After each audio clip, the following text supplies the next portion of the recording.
Hello friends, welcome back to my channel. આજે આપણે અરવલ્લી જિલ્લાના ભિલોડા તાલુકાના મહુ ગામમાં આવેલ ભવનાથ મહાદેવ મંદિરના દર્શન કરવા જઈ રહ્યા છીએ. આ મંદિર લગભગ 1300 વર્ષ જૂનું હોવાનું મનાય છે.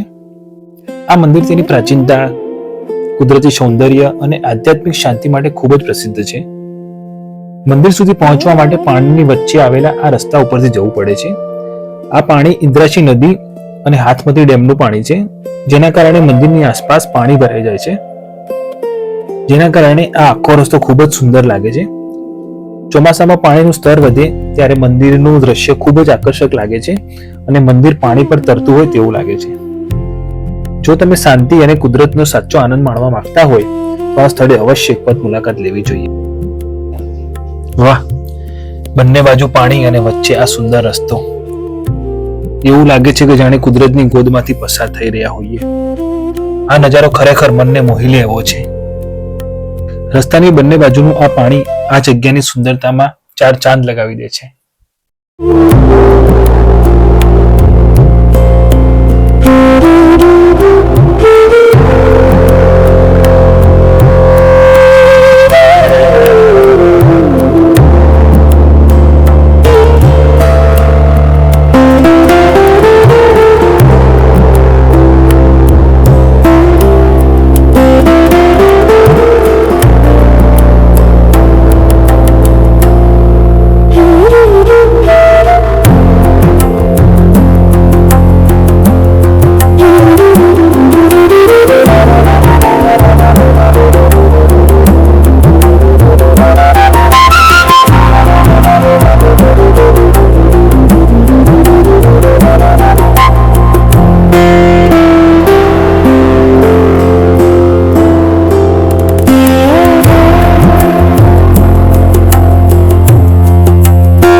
મિત્રો, હવે અમે ભવનાથ મહાદેવ મંદિરના મુખ્ય પ્રવેશ દ્વાર પર પહોંચી ગયા છીએ.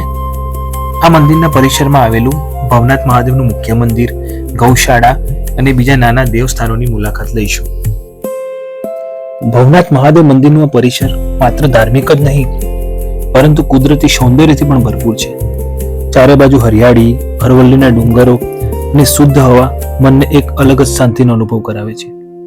અહીં આવતા જ શહેરની ભાગદોડથી દૂર પ્રકૃતિના ખોળામાં પહોંચ્યાની અનુભૂતિ થાય છે.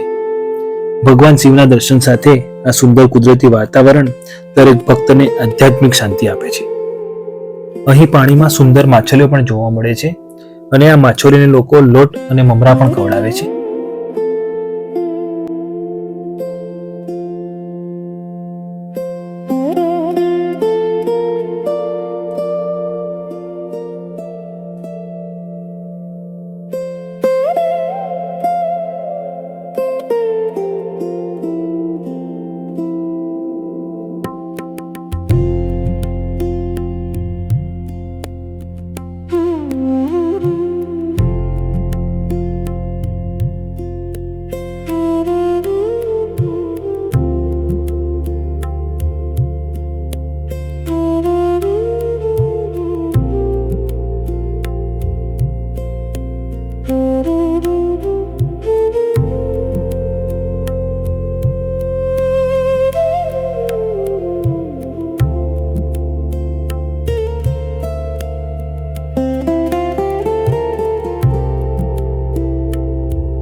હવે આપણે મંદિરના પરિસરમાં આવેલી ગૌશાળાની મુલાકાત લઈશું.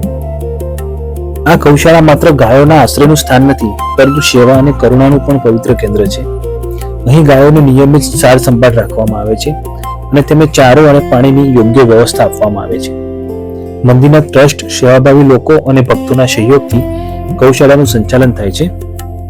દર્શન માટે આવતા ભક્તો પણ ગાયોને લીલો ચારો અથવા દાન અર્પણ કરીને ગૌ સેવાનું પુણ્ય મેળવે છે.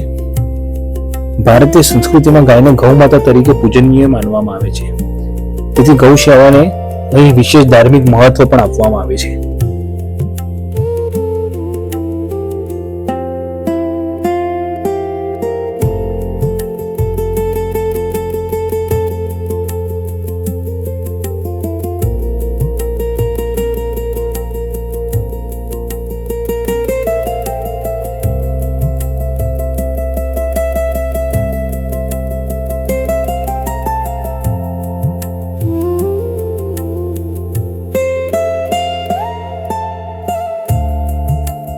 હવે અમે ભવનાથ મહાદેવ મંદિરમાં દર્શન માટે આગળ વધીશું. આ મંદિર 1300 વર્ષ જૂનું હોય તેવું માનવામાં આવે છે. અહીં મળેલા પ્રાચીન શિલાલેખો પરથી તેનું ઐતિહાસિક મહત્વ જાણવા મળે છે. આ મંદિર ભગવાન શિવને સમર્પિત છે અને વર્ષોથી લાખો શ્રદ્ધાળુઓ અહીં દર્શન માટે આવે છે. હવે અમે ભવનાથ મહાદેવ મંદિરના પવિત્ર ગર્ભગૃહમાં આવી ગયા છીએ. અહીંના સ્થાનિકોની માન્યતા મુજબ આ શિવલિંગ સ્વયંભૂ છે અને જે પણ લોકોને ચામડીને લગતો રોગ હોય તો આ મંદિરની માન્યતા એવી છે કે આ મંદિરની આજુબાજુની માટી લગાવીએ તો તે રોગમાં ચોક્કસથી રાહત મળે છે. આ મંદિરની નજીક આવેલું ભૃગુકુંડ પણ ખૂબ જ પ્રસિદ્ધ છે. સ્થાનિક માન્યતા મુજબ આ ભૃગુકુંડના પવિત્ર જળમાં સ્નાન કરવાથી ચામડીને લગતા રોગોમાં રાહત મળે છે. અહીં દર વર્ષે મહાશિવરાત્રી તથા શ્રાવણ મહિનાના છેલ્લા સોમવારે વિશાળ મેળાનું આયોજન થાય છે. આ દિવ્ય વાતાવરણમાં થોડી ક્ષણો માટે મન એકદમ શાંત થઈ જાય છે.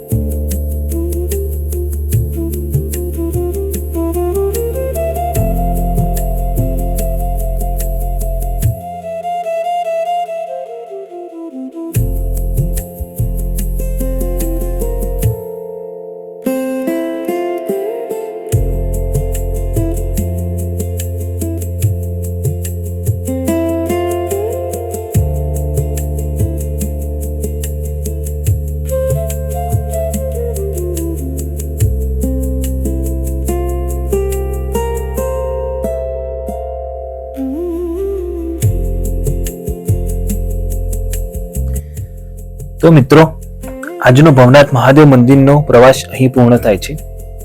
જો તમને આ વિડીયો ગમ્યો હોય તો વિડીયોને લાઈક કરજો, તમારા મિત્રો અને પરિવાર સાથે શેર કરજો અને આવી જ ગુજરાતના ધાર્મિક સ્થળો અને પ્રવાસન સ્થળોની મુલાકાત માટે અમારી ચેનલને સબસ્ક્રાઇબ કરવાનું ભૂલતા નહીં.